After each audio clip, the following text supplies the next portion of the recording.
প্রিয় দর্শক, মানুষের যত ধরনের ক্ষতি হয় নদী ভাঙা।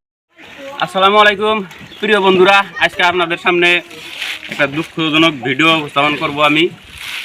তো কালকে আনুমানিক 10টার সময় ঠনঠনিয়াপাড়ার মাথায় নদীর মুড়ি ভিলাজে ছোট্ট একটা গ্রাম, যেখানে লোকমান ভাইয়ের বাড়িতে হঠাৎ আগুন লাগা বিশাল একটা বড় ক্ষতি হয়ে গেছে।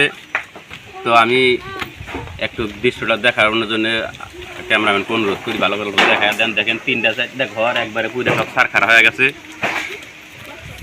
কোনো কিছু বাইর করতে পারে নাই। এর সাথে এবার আর একটা বাড়ি আছে, এই বাড়িটা অল্প দেখা দেন। এই বাড়ি একটা ঘর পুরো শেষ হয়ে গেছে গা, কোনো কিছু বাইর করে। ধানগুলো দেখা দেন, ধানগুলো পুরো সব ছাপা হয়ে গেছে। কেমন ধানগুলো দেখা দেন, কাপড় চুপুর ঘর বা মানে ঘরে যত জিনিস আসছিল। তো আচ্ছা, অনুরোধ করি আমার বগলে আসেন,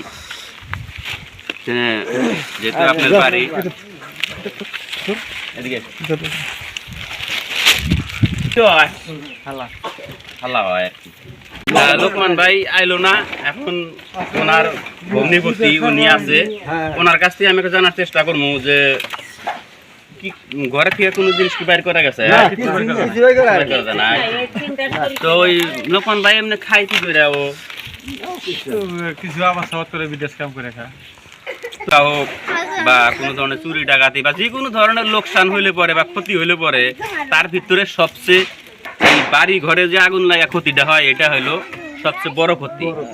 কারণ আমরা আপনারা যত ধরনের যেভাবে যে ইনকাম করে খাই বা কামাই করে খাই, ধনী হোক গরিব হোক, বাড়ি বা বাসাটা হইলো এমন একটা জিনিস যে খাওয়া দাওয়া কইরা যতটুকু পোলাপান নিয়া মানে সঞ্চয় করা হয়, জমা করা হয়, একটা ঈদ আসুক বা কিছু করুক বা কিছু কোনো ধরনের যদি কিছু করার আশা থাকে, সেই জিনিসটাই কিন্তু সঞ্চয় করে বাসা বাড়িতে জমা করে রাখা হয়। তো সেই জিনিসটাই যখন আগুন ধরে পুড়ে যায়, তখন আর তার কোনো ধরনের মানে চলার উপায় থাকে না, যে সে একটু কিছু খায়া বাঁচবো বা মানে অন্য বস্ত্র সব হারায় যায়। আগুন ধরে পড়লে এরকম একটা বড় লস হয়ে যায়। তো আমি এখানে একটা আঞ্চলিকভাবে, যেহেতু এখানে কোনো স্ক্রিন নাম্বার দেওয়া হবো না, আপনারা ভিডিওর মাধ্যমে দেখলেন যে সব কিছু পুড়ে ছারখার হয়ে গেছে। ঘরের ভিতরে যা আসলে ধান খাওয়া খাদ্য সব পুড়ে গেছে।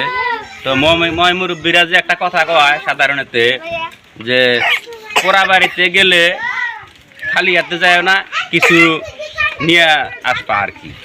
এই কথাটা পূর্বের থেকে সবাই জানে। সবার কাছে আমার অনুরোধ হলো, আঞ্চলিকভাবে আমাদের এই মাসনালগা বিশাল এরিয়ার মধ্যে যারা যারা আসবেন, বা ঠনঠনিয়াপাড়া মদনাগলা এদিকে কিল্লাহারা চর থেকে শুরু করিয়া বানিয়াপাড়া চৌধুরী এই অঞ্চলে যত আশেপাশে মানুষ আসবেন, আপনারা কিছু না কিছু হাতে করে নিয়ে আসবেন। হয়তো 2 কেজি চাউল আনলেন বা 500 টাকা দিলেন কেউ, বা এই শীতের দিনে কাপড় চুপড় সব পুড়ে শেষ হয়ে গেছে, কেউ হয়তো 2-4টা কম্বল আনলেন। এরকম একটা সহযোগিতা করেন, আল্লাহ আপনার গরু বাড়াইয়া দিব, এনা করে চলার মতো একটা সুবিধা হয়ে যাব। আপনার কাছে চাওয়া রইলো। তা আমি নিজেও এখানে 3টা কম্বল নিয়ে আসছি।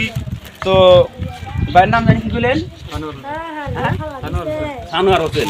এখানে 3টা কম্বল আছে।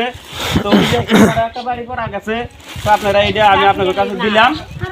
আর তো দর্শক, সবাই এই কামটা একটু করবেন আল্লাহর রাস্তে, যাতে এনা করে আপনার করে সহযোগিতায় মানে আবারও বাঁচার মতো একটা উপযোগী ব্যবস্থা আসা যায় আর কি। সব ভালো থাকবেন, আল্লাহ হাফেজ।